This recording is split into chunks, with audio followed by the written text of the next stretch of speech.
ನಿಮ್ಮದೇ ಮನೆ ಮುಂದೆ ನಿಮ್ಮದೇ ವಾಹನಗಳನ್ನ ನಿಲ್ಲಿಸೋದಕ್ಕೆ ಚಾರ್ಜ್ ಮಾಡ್ತಾ ಇರುವಂತಹ ಸರ್ಕಾರ, ಇದ್ರ ಬಗ್ಗೆ ನಿಮ್ಮ ಅಭಿಪ್ರಾಯ ಏನು ಅನ್ನೋದು ಬಹಳ ಮುಖ್ಯ. ಈ ಹಿಂದೆ ಈ ಪಾನ್ ಮಸಾಲ ಇದು ಬ್ಯಾನ್ ಅಂತ ಹೇಳಿದ್ರು, 2 ದಿನದಲ್ಲಿ ವಾಪಸ್ ತಗೊಂಡ್ರು ಅನ್ನೋದಾದ್ರೆ ಇದೀಗ ಕರಡು ಅಷ್ಟೇ.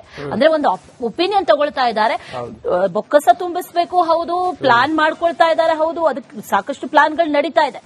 ಆದ್ರೆ ಜನ ಇದಕ್ಕೆ ವ್ಯತಿರಿಕ್ತವಾಗಿ ಅಭಿಪ್ರಾಯಗಳನ್ನ ಹೇಳಿದ್ದೇ ಆದಲ್ಲಿ ಸರ್ಕಾರ ಇದ್ರ ಬಗ್ಗೆ ಚಿಂತನೆಯನ್ನ ನಡೆಸಬಹುದು. ಹಾಗಾಗಿ ನಿಮ್ಮ ಅಭಿಪ್ರಾಯ ಬಹಳ ಮುಖ್ಯ. ರಿಪಬ್ಲಿಕ್ ಕನ್ನಡದ ಧ್ಯೇಯ ವಾಕ್ಯ ನಿಮ್ಮ ಧ್ವನಿ.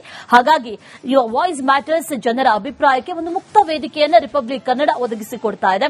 ನೀವು ಕೂಡ ನಿಮ್ಮ ಅಭಿಪ್ರಾಯವನ್ನ ತಿಳಿಸಬಹುದು. ಬೆಂಗಳೂರಿಗರಿಗೆ ದಿನಕ್ಕೊಂದು ಟ್ಯಾಕ್ಸ್ ಹಾಕೋದಕ್ಕೆ ಜಿಬಿಎ ಮುಂದಾಗ್ತಾ ಇದೆ. ಒಂದು ದಿನ ಕಸದ ಮೇಲೆ ಟ್ಯಾಕ್ಸ್ ಹಾಕಿದ್ರು, ಖಾಲಿ ಇರೋ ಜಾಗದ ಮೇಲೆ ಟ್ಯಾಕ್ಸ್ ಹಾಕಿದ್ರು, ನಿಲ್ಲಿಸಿರುವಂತಹ ವಾಹನದ ಮೇಲೆ ಟ್ಯಾಕ್ಸ್ ಹಾಕಿದ್ರು. ಮುಂದೊಂದು ದಿನ ನಡ್ಕೊಂಡು ಹೋಗ್ತಾ ಇದ್ರೆ ನಮ್ಮ ಮೇಲೂ ಕೂಡ ಟ್ಯಾಕ್ಸ್ ಬೀಳುತ್ತೇನೋ ಅನ್ನೋ ಪ್ರಶ್ನೆ. ಈ ತೆರಿಗೆ ಹೆಚ್ಚಿಸಿದ ಬಳಿಕ ಕಸಕ್ಕೂ ಕೂಡ ಟ್ಯಾಕ್ಸ್ ಹಾಕೋದಕ್ಕೆ ಮುಂದಾಗಿದೆ ಜಿಬಿಎ. ಈಗ ಮನೆ ಮಾಲೀಕರು ತಮ್ಮ ಮನೆ ಮುಂದೆ ತಮ್ಮ ವಾಹನ ನಿಲ್ಲಿಸೋದಕ್ಕೆ ಶುಲ್ಕ ಕಟ್ಟಬೇಕು ಅನ್ನುವಂತಹ ಹೊಸ ರೂಲ್ಸ್ ಗಳನ್ನ ತರೋದಕ್ಕೆ ಹೊರಟಿದೆ. ಇದ್ರ ಬಗ್ಗೆ ನಿಮ್ಗೇನ್ ಅನ್ಸುತ್ತೆ? ನೀವು ಕರೆ ಮಾಡಿ ನಿಮ್ಮ ಅಭಿಪ್ರಾಯವನ್ನ ತಿಳಿಸಬಹುದು. ಸಾಧ್ಯ ಇಲ್ವಾ, ಮೆಸೇಜ್ ಮಾಡಿ 1-2 ಲೈನ್ ಅಲ್ಲಿ ನಿಮ್ಮ ಅಭಿಪ್ರಾಯವನ್ನ ತಿಳಿಸಬಹುದು. ಅಷ್ಟೇ ಅಲ್ಲ, ಸೋಷಿಯಲ್ ಮೀಡಿಯಾ ಎಕ್ಸ್ ನಲ್ಲೂ ಕೂಡ ನಿಮ್ಮ ಅಭಿಪ್ರಾಯಗಳನ್ನ ಹಂಚಿಕೊಳ್ಳಬಹುದು. ರೈಟ್, ನಮ್ಮ ಫಸ್ಟ್ ಕಾಲರ್ ಮಧು ಮಡಿಕೇರಿಯಿಂದ ಕರೆ ಮಾಡಿದ್ದಾರೆ. ರಂಜಿತ್ ಮಾತಾಡ್ಸೋಣ. ಮಧು ಅವರೇ ನಮಸ್ತೆ. ದಿನಕ್ಕೊಂದು ರೂಲ್ಸ್, ಹೊಸ ನಿಯಮಗಳು, ಜನ ಬಳಲಿ ಬೆಂಡಾಗ್ತಾ ಇದ್ದಾರೆ. ಸರ್ಕಾರಕ್ಕೆ ಗೊತ್ತಾಗ್ತಾ ಇಲ್ವಾ ಅನ್ನೋ ಪ್ರಶ್ನೆ. ನಿಮ್ಗೇನ್ ಅನ್ಸುತ್ತೆ ಈ ಹೊಸ ರೂಲ್ಸ್ ಅನ್ನು ನೋಡಿದ್ರೆ? ಮೇಡಮ್, ದಿನಕ್ಕೆ ನಮ್ಮ ಸಿಟಿಗಳು, ನಿಮ್ ಬೆಂಗಳೂರು ಇರ್ಬೋದು, ನಮ್ದು ಮಡಿಕೇರಿ ಒಂದು ರೂರಲ್ ಇದು ಟೌನ್ ಅಷ್ಟೇ. ಇದು ಬಿಗ್ ವಿಲೇಜ್ ಅಂತ ಹೇಳ್ಬೋದು ಮಡಿಕೇರಿ. ಪ್ರಾಬ್ಲಮ್ ಆಗ್ತಿರೋದು ನಮಗೆ ಮೇನ್ಲಿ ಬಂದು ಟ್ರಾಫಿಕ್ ಅಂಡ್ ಪಾರ್ಕಿಂಗ್ ಸಮಸ್ಯೆ ಮೇಡಮ್.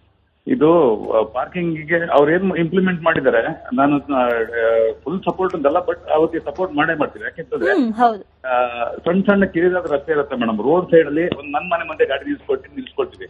ಮನೆ ಕಟ್ಟೋತಿಗೆ ಅಟ್ಲೀಸ್ಟ್ ಒಂದು ಆಪ್ಷನ್ ಅವ್ರು ಇಟ್ಕೊಳ್ಳೇಬೇಕು. ಒಂದು ಕಾರ್ ಒಂದು ಸ್ಕೂಟರ್ಗೆ ಇರುವಂತ ಜಾಗನ ಕಂಪಲ್ಸರಿ ಇಟ್ಕೋಬೇಕು ಅಂತ ನನ್ನ ಪರ್ಸನಲ್ ಅಭಿಪ್ರಾಯ ಇದು. ಅವಾಗ ಪಬ್ಲಿಕ್ ನ್ಯೂಸೆನ್ಸ್ ಕಮ್ಮಿ ಆಗುತ್ತೆ ಅಂತ ಹೇಳ್ಬೋದು. ನಾನು ರೋಡಲ್ಲಿ ನಿಲ್ಸಬಹುದು, ಅವ್ರ ಕಾಂಪೌಂಡ್ ಒಳಗಿರುತ್ತೆ ಗಾಡಿ, ಸೇಫ್ ಆಗಿರುತ್ತೆ, ಯಾವ ಪ್ರಾಬ್ಲಮ್ ಇಲ್ಲ. ಅದರಿಂದ ಸಮಸ್ಯೆ ಈಗ ಹಳೆ ಏರಿಯಾಗಳಲ್ಲಿ ಪಾರ್ಕಿಂಗ್ ಇಲ್ದಲ್ಲಿ ಏನ್ ಮಾಡಕ್ಕಾಗತ್ತಿಲ್ಲ. ಬಟ್ ನನ್ನ ಪ್ರಕಾರ ಮನೆ ಕಟ್ಟೋತಿಗೆ ನೀವು ಪರ್ಮಿಷನ್ ಕೊಡ್ತೀವಿ, parking is A must.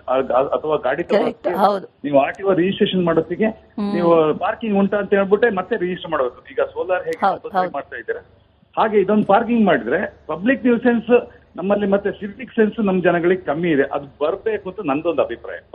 Exactly ಮಧು ಅವರ ವ್ಯಾಲಿಡ್ ಪಾಯಿಂಟ್ ಹೇಳಿದ್ರಿ. ಧನ್ಯವಾದ ರಿಪಬ್ಲಿಕ್ ಕನ್ನಡ ಜೊತೆ ಮಾತಾಡಿದಕ್ಕೆ. ಶಿವಕುಮಾರ್ ಅನ್ನೋರು ಬೆಂಗಳೂರಿಂದ ಕರೆ ಮಾಡಿದ್ದಾರೆ. ಶಿವಕುಮಾರ್ ಅವರೇ ನಮಸ್ಕಾರ. ನಮಸ್ಕಾರ ಸರ್. ತಮ್ಮ ಮನೆಯಲ್ಲಿ ವೆಹಿಕಲ್ ಇದೆಯಾ ಶಿವಕುಮಾರ್ ಅವರೇ? ಹೌದು ಸರ್. ಟ್ಯಾಕ್ಸ್ ಹಾಕ್ತಾರಂತಲ್ಲ, ಏನ್ ಮಾಡ್ತೀರಿ? ಟ್ಯಾಕ್ಸ್ ಹಾಕ್ತಾರೆ ಅಂತಂದ್ರೆ ಇವಾಗ ಏನು ಮಾಡಕ್ಕಲ್ಲ ಸರ್. ಇವಾಗ ಇಷ್ಟ ದಿವಸದ ತನಕ ಬಿಟ್ಕೊಂಡ್ ಬಂದಿದ್ದಾರೆ. ಇವಾಗ ಎಲ್ಲ ಒಂದೇ ಸರಿ ಹೇಳ್ತಾ ಇದಾರೆ. ಮಾಡ್ಲಿ, ಒಳ್ಳೇದದು. ಎಲ್ಲರಿಗೂ ಪ್ರಾಬ್ಲಮ್ ಇದಾಗುತ್ತೆ, ಸಾಲ್ವ್ ಆಗುತ್ತೆ ಓಡಾಡೋರಿಗೆ, ಜನಗಳಿಗೆ. ಮಾಡ್ಲಿ, ಸರ್ಕಾರದ ಜಾಗದಿಂದ ಮಾಡ್ಕೊಡ್ಲಿ. ಅವರು ಫಸ್ಟ್ ತಗೊಳ್ಳಿ, ಟ್ಯಾಕ್ಸ್ ತಗೊಳ್ಳಿ. ಬೇಕಾರೆ ಈಗ ಏನು ಮಾಡಕ್ ಆಗಲ್ಲ. ಈಗ ಎಲ್ಲ ತಗೊಂಡ್ಬಿಟ್ಟಾರೆ, ಮನೆ ಕಟ್ಕೊಂಡಾರೆ, ಜಾಗ ಇಲ್ಲ ನಿಲ್ಸ್ಕೊಳಕ್ಕೆ. ಟ್ಯಾಕ್ಸ್ ತಗೊಳ್ಳಿ, ಸರ್ಕಾರದ ಜಾಗ ಕೊಡ್ಲಿ. ಆಮೇಲೆ ಪೊಲೀಸ್ ಸ್ಟೇಷನ್ ಹತ್ರ, ಟ್ರಾಫಿಕ್ ಪೊಲೀಸ್ ಸ್ಟೇಷನ್ ಹತ್ರ ಎಲ್ಲಾ ಗಾಡಿಗಳು ಕೆಟ್ಟೋಗಿರೋ ನಿಂತಿ ಕಸ, ಮಣ್ಣು, ಗುಂಡಿ ಎಲ್ಲ ಬಿದ್ದೋಗಿತ್ತೆ, ತೆಗಿತಾ ಇಲ್ಲ ಗಾಡಿಗಳವು. ಸ್ಟಾಪ್ ಮಾಡ್ತಾ ಇಲ್ಲ, ಬರೀ ಹೇಳ್ತಾ ಇದಾರೆ ಅಷ್ಟೇ. ಕೃಷ್ಣ ಬೈರೇಗೌಡರು ಅದ್ ಇನ್ನೂ ಕಾರ್ಯ ಇನ್ನೂ ಸ್ಟಾರ್ಟೇ ಆಗಿಲ್ಲ. 10 ಪೈಸದ್ದು ಸ್ಟಾರ್ಟ್ ಆಗಿಲ್ಲ ಕರೆಕ್ಟ್ ಆಗಿ ನನ್ನ ಲೆಕ್ಕಕ್ಕೆ ನಾನು ನೋಡೋದು. ಇದ್ರಲ್ಲಿ ಅವ್ ಕೆಟ್ಟೋಗಿರೋ ಗಾಡಿಗಳೇ ನಿಂತಿದಾವೆ ಎಷ್ಟೋ ರೋಡಲ್ಲಿ. ಕಸ, ಯಗಣ, ಗುಂಡಿ ಎಲ್ಲ ಬಿದ್ದಿ ರೋಡ್ ಎಲ್ಲ ಹಾಳಾಗ್ತಾ ಇರೋದು ಸ್ಕ್ರಾಪ್ ಗಾಡಿಗಳಿಂದ ಅರ್ಧ. ಫಸ್ಟ್ ಅದನ್ನ ಕ್ಲಿಯರ್ ಮಾಡ್ಬೇಕು ಸರ್, ಆಮೇಲೆ ಇವ್ರು ಮಾಡ್ಲಿ ಇದನ್ನು. ನನ್ನ ಅಭಿಪ್ರಾಯ ಅದು. ಈ ಟ್ರಾಫಿಕ್ ಓಡಾಡಕ್ ಆಗ್ತಾ ಇಲ್ಲ. ನಾವು ಆಟೋ ಓಡಿಸ್ತೀವಿ, ಕಾರ್ ಇದೆ, ಓಡಾಡಕ್ ಆಗ್ತಾ ಇಲ್ಲ ರೋಡಲ್ಲಿ. ಎಲ್ಲಂದ್ರೆ ಎಲ್ಲಿ ಪಾರ್ಕಿಂಗು, ಇದು ಗಾಡಿಗಳು ಸರಿಯಾಗಿ ಓಡಿಸ್ತಾ ಇಲ್ಲ ಕೆಲವರು. ಯಾವ ಟ್ರಾಫಿಕ್ನವರು ಸರಿಯಾಗಿ ಆಕ್ಷನ್ ತಗೊಂತಾ ಇಲ್ಲ, FC ಚೆಕ್ ಮಾಡ್ತಾ ಇಲ್ಲ, ಇನ್ಶೂರೆನ್ಸ್ ಚೆಕ್ ಮಾಡ್ತಾ ಇಲ್ಲ. ಕೆಟ್ಟೋಗಿರೋ ಗಾಡಿಗಳು ಯಾವ ಸ್ಟೇಟ್ ಇಂದಲೋ ಬಂದ್ ಎಲ್ಲ ನಿಲ್ಸಿ ರೋಡಲ್ಲಿ ತೆಗಿತಾನೆ ಇಲ್ಲ. ಎಲ್ಲೆಲ್ಲಿಂದಲೋ ಬಂದ್ ಎಲ್ಲೆಲ್ಲಿಂದಲೋ ನೀವು ಯಾರಾದ್ರೂ ಮನೆ ಮುಂದೆ ನಿಲ್ಸಿ ಹೋಗ್ತಾರೆ ಗಾಡಿಗಳು. Thank you. ನಮ್ ಜೊತೆ ತುಂಬಾ ಪ್ರಾಬ್ಲಮ್. Thank you. ಮುಂದಿನ ಕಾಲರ್ ಬೆಂಗಳೂರಿನಿಂದ ಸುಹಾಸ್ ಗೌಡ ಕರೆ ಮಾಡಿದ್ದಾರೆ. ಸುಹಾಸ್ ಅವರೇ ನಮಸ್ತೆ. ನಿಮ್ ಮನೆ ಮುಂದೆ ಕಾರ್ ನಿಲ್ಲಿಸ್ತೀರಾ? ಸ್ವಂತ ಮನೆ ಇದೆಯಾ, ಕಾರ್ ಇದೆಯಾ, ಏನ್ ಕತೆ? ಈಗ 15,000 ಕಟ್ಟಬೇಕಂತೆ. ಮೇಡಮ್ ನಾನು ಒಂದು ವಿಷಯ ಹೇಳಲಿಕ್ಕೆ ಇಷ್ಟಪಡ್ತೀನಿ. ಯಾವುದೇ ಒಂದು ಇದನ್ನ ಅವ್ಯವಸ್ಥೆ ಎಷ್ಟು ಮಾಡಬೇಕು ಅನ್ನೋದನ್ನ ಬಿಬಿಎಂಪಿನವರು ನಾವು ಕಲಿಬೇಕಾಗುತ್ತದೆ. ಯಾಕೆಂದ್ರೆ ಫಸ್ಟ್ ಇವರಿಗೆ ರೋಡಿನ ಗುಂಡಿಗಳನ್ನ ಮುಚ್ಚೋದಕ್ಕೆ ಇವರಿಗೆ ಯೋಗ್ಯತೆ ಇಲ್ಲ. ಅದಕ್ಕೆ ನಾವು ಟ್ಯಾಕ್ಸ್ ಕಟ್ತಾ ಇಲ್ವಾ? ರೋಡ್ ಟ್ಯಾಕ್ಸ್ ಕಟ್ತಾ ಇದ್ದಾನೆ. ರೋಡ್ ಟ್ಯಾಕ್ಸ್ ಎಷ್ಟು ಮಟ್ಟಿಗೆ ಇವ್ರು ಬಳಸ್ಕೊತಾ ಇದಾರೆ, ಎಷ್ಟು ಮಟ್ಟಿಗೆ ಇವರು ಅದನ್ನ ಸರಿಪಡಿಸ್ತಾ ಇದಾರೆ? ನಿಜ. ಒಂದಾದ್ರು ರೋಡ್ ಗುಂಡಿಗಳು ಮುಚ್ಚಿದಾರ ಇದುವರೆಗೂ? ಇಲ್ಲ. ಸೊ ಇವ್ರಿಗೆ ಯಾರು ಹಕ್ಕು ಕೊಡ್ತಾರೆ ಮತ್ತೆ ನಮ್ಮ ಹತ್ರ ದುಡ್ಡು ಕಿತ್ಕೊಳ್ಳೋದಕ್ಕೆ? ವ್ಯವಸ್ಥೆನೇ ಸರಿ ಇಲ್ಲ, ಸರಿ ಇಲ್ಲದ ವ್ಯವಸ್ಥೆಗೆ ದುಡ್ಡು ಕೊಟ್ಟು ಮತ್ತೆ ಅವ್ಯವಸ್ಥೆ ಆಗೋಗುತ್ತೆ ಅಂತೀರಿ. ಆಯ್ತು, ಈಗ ಅವ್ರು ಹೇಳ್ತಾರೆ ಮನೆ ಮುಂದೆ ಗಾಡಿಗಳು ನಿಲ್ಸ್ಕೋಬಾರ್ದು ಅಂತ.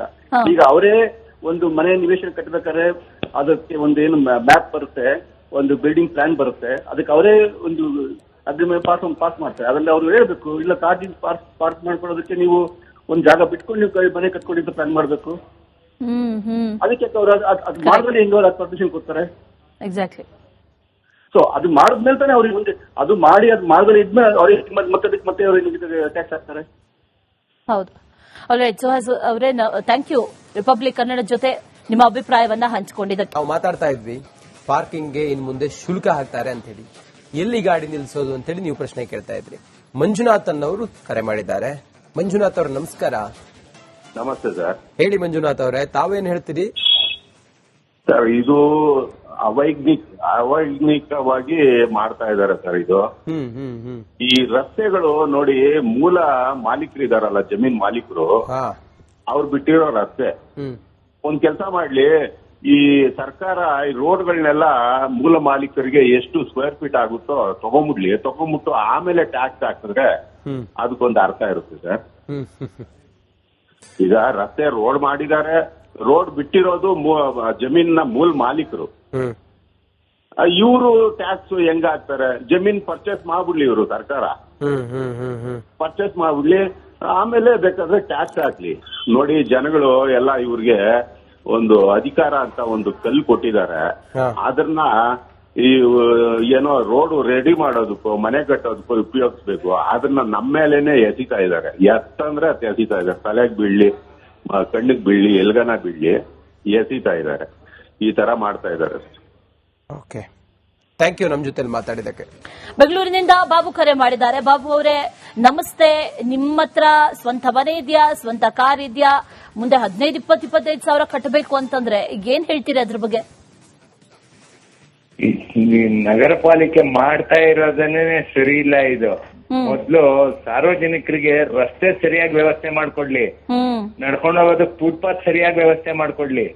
ಇದು ಯಾವ್ದೋ ಮನೆ ಮುಂದೆ ಕಾರ್ ನಿಲ್ಸೋದು 20-30 ಸೈಟ್ ಅಲ್ಲಿ ಒಂದ್ ಚಿಕ್ಕ ಮನೆ ಕಟ್ಟಿರ್ತಾರೆ ಅವರು. ಚಿಕ್ಕ ಮನೆ ಕಟ್ಟಿರೋದ್ರಲ್ಲಿ ಆ ಕಾರ್ನ ತಗೊಂಡಂಗ್ ಮನೆ ಒಳಗಡೆ ನಿಲ್ಸಕ್ಕಾಗತ್ತೆ? ಇವ್ರು ಪ್ಲಾನ್ ಸ್ಯಾಂಕ್ಷನ್ ಮಾಡುವಾಗ್ಲೇನೆ ಮಾಡ್ಬೇಕಾಗಿತ್ತು ಅದನ್ನ. ನೀವು ಪ್ಲಾನ್ ಸ್ಯಾಂಕ್ಷನ್ ಮಾಡುವಾಗ ಕಾರ್ ಪಾರ್ಕಿಂಗ್ ಬಿಟ್ರೇನೆ ನಾವು ಪ್ಲಾನ್ ಸ್ಯಾಂಕ್ಷನ್ ಮಾಡೋದು ಅಂತ. ಅದೆಲ್ಲ ಮಾಡದೆ ಏಕಾಏಕಿ ಏನೇನೋ ಜನಗಳ ಮೇಲೆ ಹೊರೆ ಆಗ್ತಾ ಇದಾರಲ್ಲ, ಮುಂದಿನ ದಿನಗಳಲ್ಲಿ ಅದ್ರ ಪರಿಣಾಮ ಅವರೇ ಎದುರಿಸ್ಬೇಕಾಗತ್ತದು. ವ್ಯವಸ್ಥೆನೇ ಸರಿ ಇಲ್ಲ. ಬುದ್ಧಿವಂತರಾಗ್ತಾರೆ, ಜನ ಬುದ್ಧಿವಂತರಿದ್ದಾರೆ. ಈಗ ಮುಂದಿನ ದಿನಗಳಲ್ಲಿ ಪರಿಣಾಮ ಎದುರಿಸ್ಬೇಕಾಗತ್ತದು ಅವರು. ಆಲ್ ರೈಟ್ ಬಾಬು ಅವರೇ, ಧನ್ಯವಾದ ರಿಪಬ್ಲಿಕ್ ಕನ್ನಡ ಜೊತೆ ಮಾತಾಡಿದಕ್ಕೆ.